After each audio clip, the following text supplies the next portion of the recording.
ಪ್ರತಿಭಟನೆ ಮಾಡಬೇಕು ಅಂತ ಇದ್ದೀರಿ ನೀವು ಇವಂಥ ವಿಚಾರಗಳಲ್ಲಿ. ನಾನಿಲ್ಲಿ ಹಿಂಸೆಗೆ ಹೋಗಿ ಯಾರಿಗೋ ಹೊಡೆದ್ಬಿಡಿ, ಯಾರಿಗೋ ಬೆಂಕಿ ಹಚ್ಚಿಬಿಡಿ, ಯಾವುದೋ ಅಮಾಯಕರನ್ನು ಸಾಯಿಸ್ಬಿಡಿ, ಇದ್ರ ಪರವಾಗಿ ನಾನಿಲ್ಲ, ನಾನು ಇರೋದೂ ಇಲ್ಲ, ಜೀವನ ಪರ್ಯಂತ ನಾನು ಇರೋದೂ ಇಲ್ಲ. ಹೋರಾಟಗಳು ಅದು ಸಮಾಜದ ಒಂದು ಭಾಗ, ಸಮಾಜ ಆ್ಯಕ್ಟಿವ್ ಆಗಿರುವಂತೆ ಮಾಡುವಂಥ ವ್ಯವಸ್ಥೆನೇ ಒಂದು ಹೋರಾಟ. ಸೊ ಏನೇನು ಯಾವ್ಯಾವ ಜಾಬ್ಗಳು ನೀವು ಕೇಳ್ತಾ ಇದ್ದೀರಿ? ಸೆಂಟ್ರಲ್ ಗೌರ್ಮೆಂಟ್ನ ಎಷ್ಟು ಕೇಳಿದ್ದೀರಿ ನೀವು? ಆಯಿತು, ಇದು ಈ ಮಿತಿ 2,84,000 ಹುದ್ದೆ ಸ್ಟೇಟಲ್ಲಿದೆ, 9,79,000 ಹುದ್ದೆ ನನ್ನ ಅಂಕಿಅಂಶದ ಪ್ರಕಾರ ಸೆಂಟ್ರಲ್ ಇದೆ. ಏನೇನಾಗಿದೆ ಇದು ಸೆಂಟ್ರಲ್ಗೆ? ಏನೇನು ಮನವಿಗಳು ಕೊಟ್ಟಿದ್ದೀರಿ ನೀವು? ಸರ್, ನಾವು ನೀವು ಆಗಲೇ ಹೇಳಿದಂಗೆ ನಮ್ಮ ಹೋರಾಟ ಇರೋದು ಸರ್ ಒಂದು ಸಂಘಟಿತವಾಗಿ ನಡಿಬೇಕು ಈ ಹೋರಾಟ. ನಾವು ಇವರು ವಿನಯ್ ಸರ್ ಹೇಳಿದಂಗೆ ಭಗತ್ ಸಿಂಗ್, ನೇತಾಜಿ ಇಂಥವ್ರ ಐಡಿಯಾಸ್ನ ಇಟ್ಕೊಂಡು ಈ ಹೋರಾಟಗಳನ್ನ ಕಟ್ಟಿ ಬೆಳೆಸ್ತಾ ಇರೋದು ಇಡೀ ದೇಶದಾದ್ಯಂತ. ಸೊ ಇಲ್ಲಿ ನಮಗನ್ಸೋದು ಇವತ್ತು ಯಾರಿಗೋ ಹೊಡೆದು ಬಿಡೋದು ಅಥವಾ ಏನೋ ಪಬ್ಲಿಕ್ ಟ್ರಾನ್ಸ್ಪೋರ್ಟ್ ಅಥವಾ ಮತ್ತೊಂದೇನೇನೋ ಹಾಳು ಮಾಡೋದು ಇದು ನಮ್ಮ ಉದ್ದೇಶ ಅಲ್ಲ. ಸೊ ನಮ್ಮ ಇದು ಏನಿದೆ ರೈಟ್ಸ್ ಏನಿದೆ, ಇವತ್ತು ಇಷ್ಟೆಲ್ಲ ಓದ್ಕೊಂಡು ಬಂದಿದೀವಿ. ಇವತ್ತು ಸರ್ ಎಜುಕೇಶನ್ ಅಂತ ತಗೊಂಡ್ರೆ ಅದು ಕೂಡ ಕಂಪ್ಲೀಟ್ ಮಾರಾಟ ಆಗೋಗ್ಬಿಟ್ಟಿದೆ, ಅಲ್ಲೂ ದುಡ್ಡು ಸುರಿಬೇಕು ನಾವು. ಇವತ್ತು ಅಷ್ಟೆಲ್ಲ ಓದ್ಕೊಂಡು ಇವಾಗ ಬಂದು ಜಾಬ್ ಕೊಡಿ ಅಂತ ಹೇಳಿ ನಾವು ಸಂಘಟಿತ ಹೋರಾಟನ ಎಲ್ಲಾ ಕಡೆ ಕಟ್ಟೋದಕ್ಕೆ ಪ್ರಯತ್ನ ಮಾಡ್ತಾ ಇದೀವಿ ಸರ್. ಏನೋ ಈ ಧಾರವಾಡದಲ್ಲೂ ಕೂಡ ಆಗಿರೋದು, ಪ್ರತಿ ಸಾರಿನೂ ಕೂಡ ಆರ್ಗನೈಸ್ಡ್ ಆಗಿ ಅಲ್ಲಿ ಮೂವ್ಮೆಂಟ್ ಆಗ್ತಾ ಇದೆ. ಸೊ ಇದನ್ನ ಇಡೀ ದೇಶದಾದ್ಯಂತ ನಾವು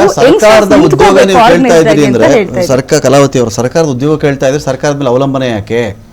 ನೀವು ಸ್ವಾಭಿಮಾನದಿಂದ ಬದುಕಿ, ನೀವು ಎಳ್ನೀರು ಮಾರಿ, ನೀವು ಸೊಪ್ಪು ಮಾರಿ, ತರಕಾರಿ ಮಾರಿ, ಬೋಂಡಾ ಅಂಗಡಿ ಇಟ್ಕೊಳ್ಳಿ, ಪಕೋಡ ಇಟ್ಕೊಳ್ಳಿ, ಈಗೆಲ್ಲ ಮಾಡೋಕ್ಕಾಗಲ್ವೇನ್ರಿ? ಏನು ಗೌರ್ಮೆಂಟ್ ಇರೋದು ಎಲ್ರಿಗೂ ಉದ್ಯೋಗ ಕೊಡಕ್ಕೆ ಗೌರ್ಮೆಂಟ್ ಇರೋದಾ ಅಂತ there is an argument. Hope you have heard that thing ಅಂತ ಹೇಳಿ. ಹೆಂಗೂ ಬದುಕ್ಬೋದಲ್ಲ ನೀವು? ಯಾಕೆ ಇದು ಸರ್ಕಾರ ನಿಮ್ಗೆ ಯಾಕೆ ಉದ್ಯೋಗ ಕೊಡಬೇಕು ಅಂತ ವಾದ ಮಾಡುವ ದೊಡ್ಡ ವರ್ಗ ಇದ್ದಾರೆ. ಸರ್ಕಾರ ನಿಮ್ಗೆ ಯಾಕೆ ಕೊಡಬೇಕು? ಒಂದು ಬೋಂಡಾ ಅಂಗಡಿ ಮಾಡಿ, ನೀನು ಇಡ್ಲಿ ಅಂಗಡಿ ಮಾಡು, ಮಸಾಲೆ ಪುರಿ ಅಂಗಡಿ ಮಾಡು, ಪಾನಿಪುರಿ ಅಂಗಡಿ ಮಾಡ್ಬೋದಲ್ಲ ನೀವು?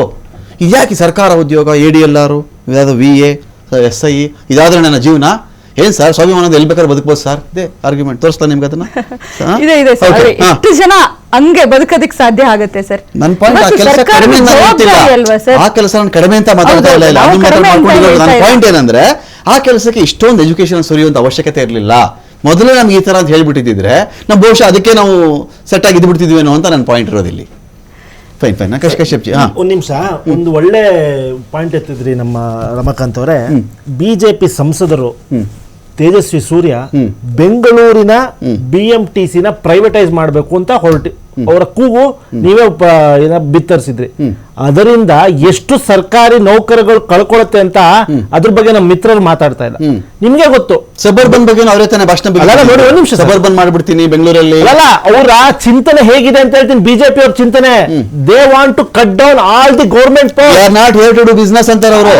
Not here to do business. ಅವ್ರನ್ನ ಬಿಟ್ರೆ ಅವ್ರನ್ನ ರೈಲ್ವೆನು ಪ್ರೈವೇಟೈಸ್ ಮಾಡ್ತಾರೆ. ಹೆಂಗೆ ಇವಾಗ ಇದು ಏರ್ಪೋರ್ಟ್ ಗಳನ್ನ ಪ್ರೈವೇಟೈಸ್ ಆಗಿದೆಯೋ ಅವರು ಎಲ್ಲ ರೈಲ್ ಹತ್ತಬೇಕು ಅಂದ್ರೆ ಅಮೌಂಟ್ ಮುಚ್ಕೊಂಡು ಹೋಗ್ಬೇಕಾಗಿತ್ತು. ಒಂದೇ ಭಾರತ್ ನೋಡಿ ಎಷ್ಟು ಚೆನ್ನಾಗಿ ಮಾಡಿದೀವಿ ನಾವು. ಸಂಕಟ ಹೊಟ್ಟೆ ಊರಿ ಇವ್ರಿಗೆ ಅಂತಾರೆ ನೋಡಿ. ನೋಡಿ, ಜಾಯ್ನಿಂಗ್ ವಿತ್ ರೈಲ್ವೆ ಆಲ್ರೆಡಿ ಪ್ರೈವೇಟೈಸ್ಡ್. ಒಂದ್ ನಿಮಿಷ ನೋಡಿ, ಎಕ್ಸಾಂಪಲ್ ಕೊಡ್ತಾ ಇದ್ದೀನಿ.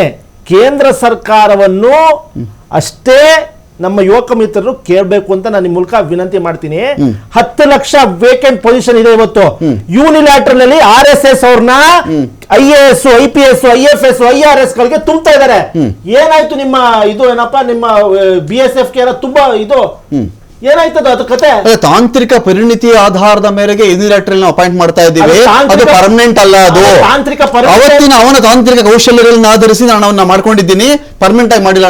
RSS ಶಾಖ ಅಟೆಂಡ್ ಮಾಡಿದ್ರೆ ಅವನು IAS, IPS. ಇದು ಚಂದ ಕಶ್ಯಪ್ ಅವ್ರ ವಾದ, ಇದು ಕಾಂಗ್ರೆಸ್ ಅವ್ರ ವಾದ, ಇದು ನಿಜ ಸಂಗತಿನೂ ಕೂಡ ಹೌದು. ಬಿಜೆಪಿ ಸರ್ಕಾರ ಅವರು ಇಲ್ಲಿವರೆಗೆ ಇದು ಮಧ್ಯಪ್ರದೇಶದಲ್ಲಿ ವ್ಯಾಪಾಮ್ ಸ್ಕಾಮ್ ಅಂತ ನಡೆದಿತ್ತು. ರಮಾಕಾಂತ್ ಗೊತ್ತು, ಎಷ್ಟು ಜನ ಸತ್ತಿದ್ರು ಅದರಲ್ಲಿ. ಬಿಜೆಪಿ ಸರ್ಕಾರದಲ್ಲಿ 25 ವರ್ಷದಿಂದ ಆಡಳಿತ ನಡೆಸ್ತಾ ಇದೆ ಮಧ್ಯಪ್ರದೇಶದಲ್ಲಿ. ಒಂದು ಬಹುದೊಡ್ಡ ಹಗರಣ ಆಗಿತ್ತು ವ್ಯಾಪಾಮ್ ಚಿಟ್ ಫಂಡ್ ಆಗಿತ್ತು ಹೇಳಿ. ನಿಮ್ಮ ಪಾರ್ಟ್ನರ್ ಅವ್ರದ್ದೇನೆ ಬೆಂಗಾಲಲ್ಲಿ ಅದನ್ನು ಹೇಳ್ಬೇಕು ನೀವು. ನೋಡಿ, ಇದನ್ನ ಮಾತಾಡ್ಬೇಕು. ನಮ್ಮ ಸರ್ಕಾರ ಅವಧಿಯಲ್ಲಿ ಯಾವ್ದಾದ್ರು ಒಂದು ಉದ್ಯೋಗದಲ್ಲಿ ಇದು ನೇಮಕಾತಿ ಹಗರಣ ಉದಾಹರಣೆ ಕೊಡಿ ದಯವಿಟ್ಟು, ವಿತ್ ಪ್ರೂಫ್ ಮಾತಾಡಿ ರಮಾಕಾಂತ್ ಅವರೇ. ಹಗರಣ ದೇಶಕ್ಕೆ ಹೋಗಿತ್ತು. ನೂರಾರು ಯುವಕರ ಹತ್ರ ದುಡ್ಡು ತಿಳ್ಕೊಂಡು 50 ಲಕ್ಷ 30 ಲಕ್ಷ ಅವ್ರ ಜಮೀನುಗಳು ಮಾಡ್ಬಿಟ್ಟು ಆ ಮಾಗಡಿ ಹತ್ರ, ಗುಲ್ಬರ್ಗ, ರಾಯಚೂರು ಉದ್ಯೋಗ ಇದು ನಮ್ಮ ಯುವಕರು ಎಷ್ಟು ದುಡ್ಡು ಕಳ್ಕೊಂಡಿದ್ದಾರೆ. ಇದೇ ಎಷ್ಟೋ ಈ ಕಳೆದ ಬಿಜೆಪಿ ಸರ್ಕಾರದಲ್ಲಿ ಎಷ್ಟೊಂದು ಜನ ಬೀದಿಗೆ ಬಂದ್ಬಿಟ್ಟಿದ್ದಾರೆ. ಎಕ್ಸಾಮ್ ಸೆಂಟರ್ ಇದ್ದವ್ರು 7-8 ಜನ ಅಂತೆ ಹುದ್ದೆಗಿಟ್ಟಿಸ್ಕೊಂಡವ್ರು ಅವತ್ತು. 7-8 ಜನ ಸೀರಿಯಲ್ ನಂಬರ್ ಅಲ್ಲಿ. ಮತ್ತೆ